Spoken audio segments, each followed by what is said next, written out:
Hey Vision Chasers, it's Dr. Byrd here today with another social studies lesson for you. Today we're going to talk about the United States entry into the First World War. Now, when World War I broke out, it was a disagreement between two European countries, and eventually it would grow to consume most of Europe and many other countries around the world.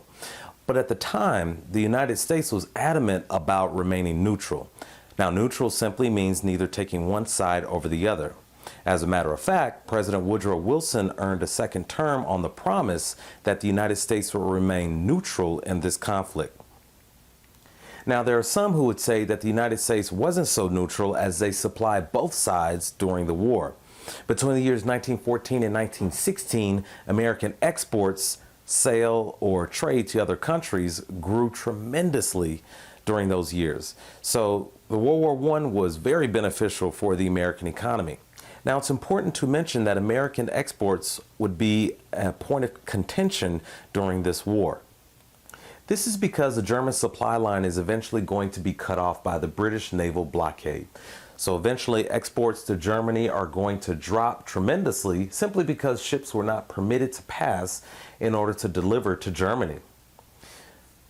Now, Germany's response to the British naval blockade is very important, because it's going to lead directly to the United States getting involved in this war. Germany's response was unrestricted submarine warfare. Now, simply put, what that means is that German submarines are going to blow up any enemy ship or any neutral ship that is anywhere near the British islands.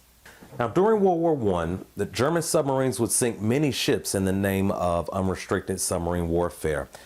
Many of these were enemy ships, but some of them weren't. Now, one of the most famous non-enemy ships that German subs sank was the Lusitania. In 1915, this British passenger liner was sank by a German submarine torpedo.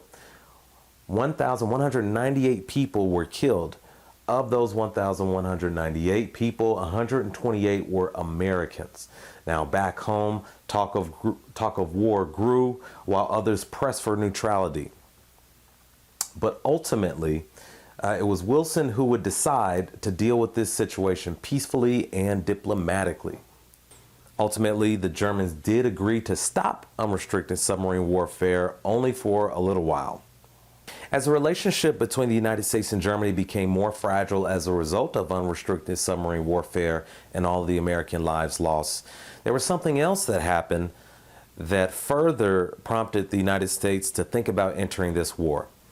There was an intercepted telegram from Germany to Mexico that proposed an alliance between the two against the United States. Now, this telegram would later be known as the Zimmerman telegram, or Zimmerman note, as some of your textbooks may call it. In this telegram, in return for their cooperation, Mexico was promised to regain control of Texas, New Mexico, and Arizona.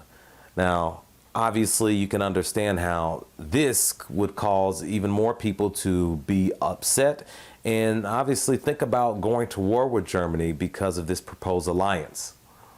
Shortly after the interception of the Zimmerman telegram, unrestricted submarine warfare resumes, and President Wilson is eventually forced to respond.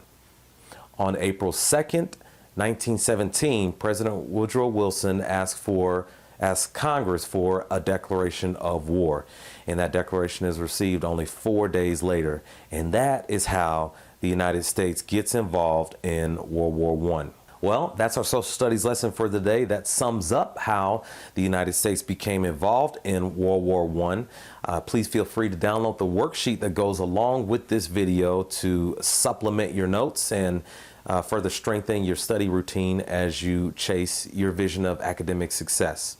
Please check the Vision Chasers website for other tips and tools to help you out. Also, I encourage you to utilize a forum to communicate with others like yourself. This is Dr. Marvin Byrd. Until we meet again, please keep chasing the vision. Bye.